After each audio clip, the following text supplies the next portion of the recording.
যে গত দিন বা তার আগের দিন একজন চিকিৎসক যে হইলো আর্জেন্টিনার যে যদি জার্সি পরে আসে তার ফি অর্ধেক রাখা হবে। কিন্তু সমস্যা হইলো আপনি যে কোনো ফুটবলের সমর্থক হইতে পারেন, কোনো সমস্যা নাই, কিন্তু নিষিদ্ধ লিগের সমর্থক হলে সমস্যা আছে। স্বৈরাচারের দালালেরা হুঁশিয়ার সাবধান, হুঁশিয়ার সাবধান, স্বৈরাচারের দালালেরা স্বৈরাচারের দালালেরা হুঁশিয়ার সাবধান।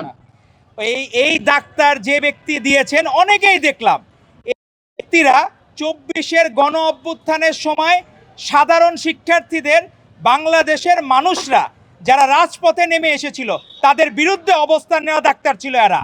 যে ব্যক্তির কথা বললাম যে আর্জেন্টিনার কোনো জার্সি পরে আসলে তাকে অর্ধেক ফ্রি দিবে, এই যে মহাত্মা গান্ধী চরিত্র, সে এখন মহাত্মা হাবিব তার নাম মনে হয়। এই মহাত্মা হাবিবরা কোথায় ছিল এতদিন? আজকে যখন 24-এর গণ অভ্যুত্থানে আমাদের ভাইয়েরা বোনেরা হাসপাতালের বেডে কাতরিয়েছে, তারা সেই সময় মৃত্যুর মুখে ধাবিত করেছে আমাদের কোনো চিকিৎসা না দিয়ে। এই ব্যক্তিরা এখন বিভিন্নভাবে পুনর্বাসী দেওয়ার চেষ্টা করছে। যে ব্যক্তির কথা বললাম, এই ব্যক্তি হচ্ছে নিষিদ্ধ আওয়ামী লীগের একটি চিকিৎসকদের সংগঠন আছে, স্বাধীনতা চিকিৎসক পরিষদ। সেই স্বাধীনতা চিকিৎসক পরিষদের সাংগঠনিক সম্পাদক পটুয়াখালী জেলার। তো এরকম ব্যক্তিরা যখন এরকম জনপ্রিয়তা পাওয়ার চেষ্টা করে, তখন তো বিভিন্নভাবে মনে হয় ওই যে যেমন ফ্যাসিস্ট হাসিনা তুষ করে ঢুকে পড়ার চেষ্টা করতেছে। তো এগুলো তো প্রক্রিয়া, বিভিন্নভাবে তারা ঢুকে পড়ার চেষ্টা করতেছে। তো আপনার এই খেলাধুলার মাধ্যমে যে ফেরত আসার চর্চা, আগে তো আমরা দেখছি 24-এর গণ অভ্যুত্থানের পরে আনসার লীগের মাধ্যমে আপনারা আন্দোলন করলেন, আমরা দেখলাম রিক্সা লীগের মাধ্যমে আন্দোলন করলেন, এখন কি ব্রাজিল লীগ, আর্জেন্টিনা লীগ শুরু করছেন নাকি যে এগুলা করে পুনর্বাসী দেওয়ার চেষ্টা করা? তো আপনারা এতদিন সমাজের মানুষের কারো পক্ষে কোনোদিন বাংলাদেশের পক্ষে ছিলেন না, আপনারা সব সময় বাংলাদেশের বিপক্ষে কাজ করেছেন। তো যখন আপনারা বাংলাদেশের বিপক্ষে কাজ করেছেন, আজকে কেন ভাই আপনার খেলাধুলা নিয়ে আবার পুনর্বাসিত হওয়া লাগবে? আমরা দেখতেছি এরকম সস্তা জনপ্রিয়তা পাওয়ার জন্য।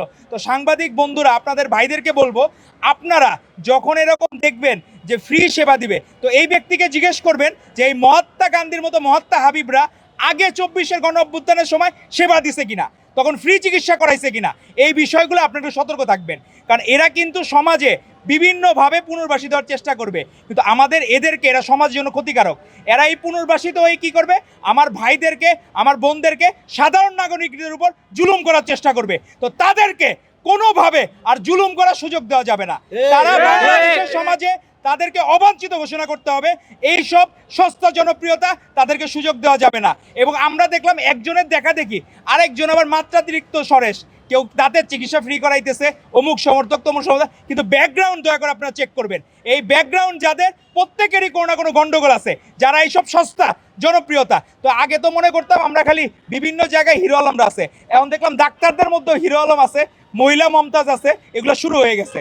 তো আমাদের এই জায়গাগুলোতে প্রত্যেককে সতর্ক থাকতে হবে, কারণ আওয়ামী লীগ সমাজের জন্য ক্ষতিকারক, নিষিদ্ধ ছাত্রলীগ ক্ষতিকারক।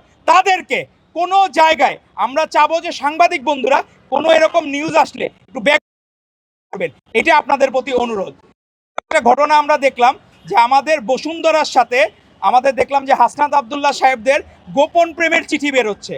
তো এটা এক অদ্ভুত বিষয় যে তারা ওই সময় নিজেদের মধ্যে লিয়াজু, এই সোভান সাহেবরা বসুন্ধরা গ্রুপের, এরা কিন্তু সবচেয়ে বড় হাসিনা ফ্যাসিস্ট হওয়ার পিছনে সবচেয়ে বড় উদ্যোক্তা ছিল তারা। তো সেই জায়গায় তাদের সাথে যে হাসনাত আবদুল্লাহ যে গোপন প্রেমের চিঠি যে বেরোচ্ছে, তো এই চিঠিগুলা আমাদেরকে ভাবায় যে হাসনাত আবদুল্লাহরা কিছু হইলেই ক্লাস নেওয়া শুরু করে, অঙ্ক কষা শুরু করে। এখন এই অঙ্ক, এটা কি সোবান সাহেবের কাছ থেকে কি ব্যবসায়িক অঙ্ক শিখছে কিনা, এটা হলো ইম্পর্টেন্ট বিষয়। তো আপনারা মুখে মধু নিয়ে ঘুরেন, নীতি কথা শোনান, আর নিজেরাও অনৈতিক কাজ করেন। আপনারা এখনো পর্যন্ত এটার কোনো কিছু সুরাহা করেন নাই, আসলেই কি আপনারা তাদের সাথে কোনো অবৈধ চুক্তি করছেন কিনা, যে আপনাদেরকে ব্যাকআপ দিবে, আপনারা তাদের সকল পাপ সকল দোষ মাফ করে দিবেন বা মৌকুফ করে দিবেন। এই রকমের কোনো আনঅফিসিয়াল যদি চুক্তি আপনারা করে থাকেন, বাংলাদেশের মানুষ ফ্যাসিস্ট হাসিনাকে তারাই তো কিন্তু কার্পণ্য বোধ করে নাই, সেখানে আপনারা কিন্তু এক মুহূর্ত টিকতে পারবেন না। তো সেজন্য যদি সত্যিকার অর্থে নীতিকে ধারণ করেন, আদর্শকে ধারণ করেন, বাংলাদেশের মানুষের কাছে আপনার ক্ষমা প্রার্থনা করা উচিত। যদি বসুন্ধরার কাছ থেকে আপনারা 1 পয়সা পরিমাণ বা 1 টাকার বেনিফিট আপনারা নিয়ে থাকেন, জনগণের কাছে অবশ্যই আপনাদেরকে আনুষ্ঠানিকভাবে সরি বলতে হবে। জামায়াতে ইসলামী 71-এর কারণে স্বীকার করে নাই, বাংলাদেশের মানুষকে তারা আজও ঘৃণিত। আজকে আপনারা বসুন্ধরার সাথে সে সম্পর্ক করেছেন, আপনারা যদি এটা সুরাহা না করেন, ভবিষ্যৎ প্রজন্মের কাছে আপনারা রাজাকার হিসেবে বিবেচিত হবেন। বাংলাদেশের মানুষ আপনাদেরকে মাফ করবে না।